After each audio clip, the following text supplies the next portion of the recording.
the panel code, the Vortex-Panel code, which basically can be used, let me retry drawing that airfoil, can be used to estimate the pressure on an airfoil using a finite number of panels that are placed along the surface of the airfoil. And as the number of panels approaches infinity or gets very large, this solution converges. And we also use the cut-it condition at the trailing edge. That gamma at the trailing edge is equal to 0. So we apply that within the Vortex-Panel method, and that's the method that we've come up with for estimating the inviscid aerodynamics around an airfoil. Well, if we look at results from that method, I'll just sketch out what some notional results would look like.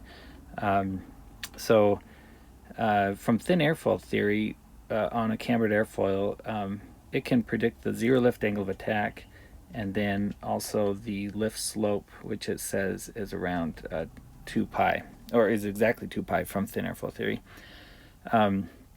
If we now put in an airfoil, that same airfoil using the panel code, we include the effects of thickness, and it turns out that the zero lift angle of attack is very nearly the same from the two methods, but that the panel code will actually predict a higher lift slope. So we'll say that this is the panel code solution here, and this is thin airfoil theory. Okay, and then if we look at some data, then a lot of times that data will actually more closely follow the thin airfoil theory, and then of course at some point it will stall. So this might be a little bit surprising that thin airfoil theory actually captures or is closer to the solution or to experimental data than a solution from the panel code. And that's because thickness actually increases the lift slope, CL alpha, and viscosity decreases CL alpha. So thin airfoil theory neglects both of these. So thin airfoil theory neglects both, and so because of that, the increase in CL alpha due to thickness and the decrease in viscosity, because we're neglecting both of those, it turns out that the thin airfoil theory often will match the experimental data better than a panel code, which is the panel code is including thickness but neglecting viscosity. So it's that because of the placements of the panels up here, we're including the thickness on the airfoil, but we're neglecting the viscous effects other than the cut-it condition at the trailing edge. So what can we do about this? Well, one method for now making some correction for viscosity is to use what's called boundary layer theory. Boundary layer theory. And the idea here is that we can start off with the Navier-Stokes equations and look at what those equations do as they approach a boundary, or a solid boundary, or a wall. So we'll look at those near a wall. So here's just a flat plate over here, and what happens with that flow field is there's this region called the boundary layer, where within that boundary layer, the velocity flow field looks something like this. So of course the velocity at the wall is exactly 0, and then it approaches the free stream velocity, or the free stream velocity, I guess, as we move away from that wall. Okay, so it would look something like this, And we say that the height of that boundary, which we sometimes call delta, we define that height as when that velocity returns to about 99% of the free stream velocity. Okay, so in this region, we can make some approximations with the Navier-Stokes equations. Now, the Navier-Stokes equations is conservation of momentum, and also I guess we would add the conservation of mass, and we can take these equations and make some assumptions about those that greatly simplify these somewhat complicated fluid equations, the conservation of mass and the Navier-Stokes equations. So for example, one thing we would assume is that Vy is about 0. For example, if we put a coordinate system on here and say x is aligned with this boundary, the velocity in the normal direction is very nearly 0. In other words, the flow is basically aligned with the boundary. Or the normal velocity is 0 in the boundary layer. Another thing that we can assume is that the change in the velocity in the x direction with respect to x is much less than the change in the in the x velocity in the y direction. So in other words, as we move downstream here, the velocity in the x direction, the change in that is much smaller than the change in the velocity in the x direction as with respect to the y direction. So as we move off of the boundary, we can have a large change in our velocity.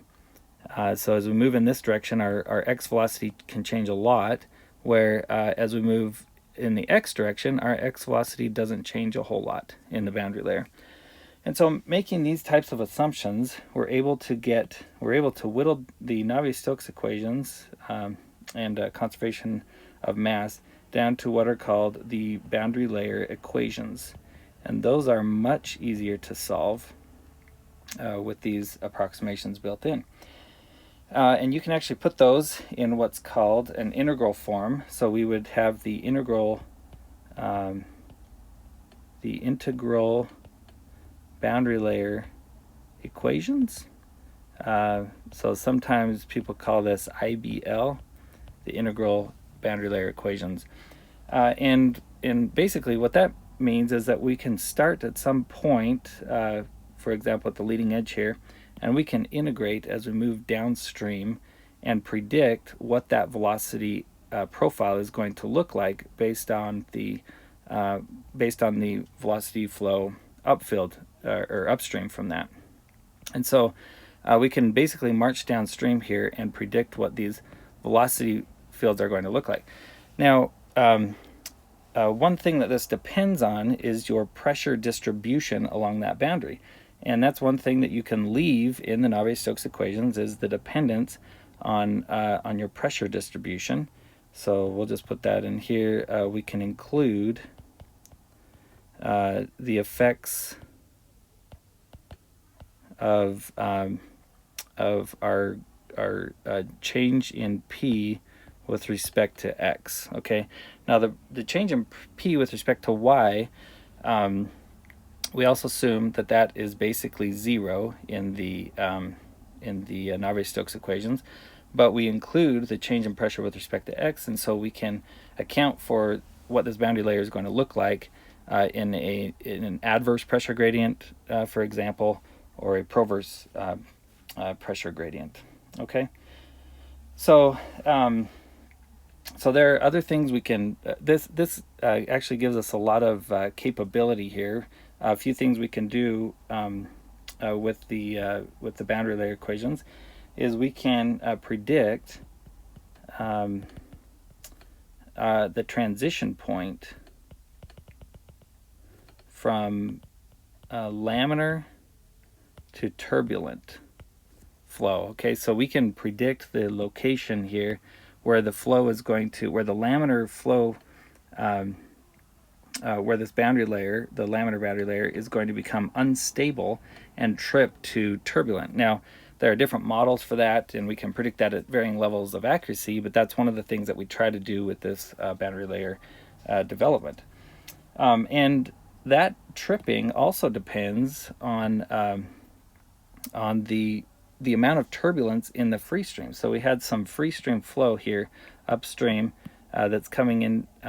That this free stream velocity up here has some level of turbulence already in it, and depending on the level of turbulence in that free stream, that will affect how soon this flow field here trips to turbulent from laminar. So that we'll just say that depends on free stream turbulence. Okay, another thing we can do is we can predict separation due to an adverse pressure gradient, for example. We can predict drag based on, because we know the shear velocity, the shear stress at the surface here. So the shear at the wall depends on the gradient of the flow very near the wall. And so that is related to our drag. And we can also predict stall onset using this method. Okay, so let's just look at how this might be applied to an airfoil. So again, we've got our airfoil here, and what we do is we find a stagnation point. So let's draw this airfoil at some positive angle of attack, and so we'll have some stagnation point from this flow coming in here. And in an inviscid sense, the flow would flow around this airfoil like this. But what we can do with the boundary layer equations is we can start at that stagnation point and begin to integrate along the surface, along the upper surface and then along the lower surface, and we can start to estimate what that boundary layer is going to look like and how that's going to grow, and perhaps it trips to turbulent, and we can also actually predict separation to some level, so we can get some so maybe that boundary layer would look something like that. We can do that all from these integral boundary layer equations. Now, one other thing that is sometimes baked into these equations is the assumption that curvature is small, and so we can use the approximations that would come from a boundary layer on a flat plate, for example. We can apply those here, assuming that the curvature or the effective curvature on the boundary layer is small, and so we would basically use the distance along this surface as our distance along x, and look at the boundary layer normal to that surface and just assume that the curvature has a very small effect on that. Okay, so this is one way that we can kind of approximate the effects of viscosity on our airfoil. Now, there's a very well-known code that has been developed by Mark Drella and Harold Youngren called Xfoil, and I will leave a link to their page. It's Mark Drella works at MIT. In fact, I'll just write them down. So this is Mark Drella and Harold Youngren. Mark Drella works at MIT, and he wrote this code years ago and has made a few updates to it. It hasn't been updated for several years, but basically it employs this exact method, or something very similar to this.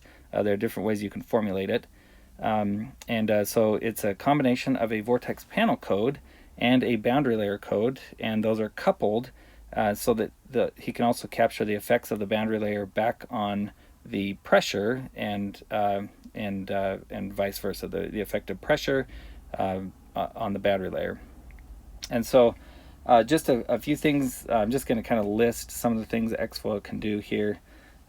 So for example, Xfoil can give you an inviscid solution if you turn off all the boundary layer stuff. It will also do a viscous solution. You could give it a Reynolds number, so that basically tells you the free stream velocity relative to the size of this airfoil. And you can also change the turbulence intensity in the free stream velocity, and that will affect how quickly it transitions from laminar to turbulent.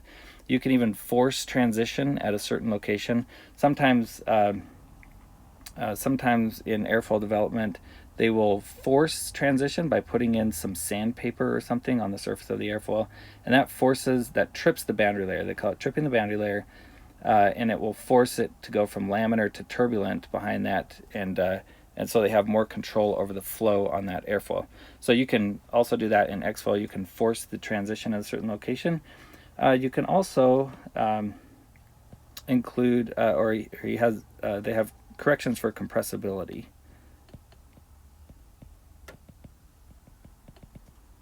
And then they also have some design options, so you can actually do like flaps, for example. You can put a flap on this and rotate a portion of it and look at what that does to the boundary layer and to the lift and drag.